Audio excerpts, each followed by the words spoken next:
আল্লাহ কোরআন পাঠালেন নবীকে চিনাতে।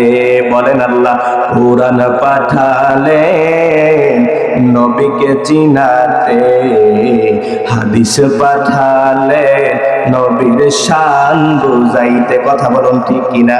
সবাই বলুন আল্লাহ কোরআন পাঠালেন নবীকে চিনাতে, হাদিস পাঠালেন নবীর শান বুঝাইতে। আর বেহেশতের পাতায় পাতায় লেখা নবীর নাম, আর বেহেশতের পাতায় পাতায় লেখা নবীর নাম।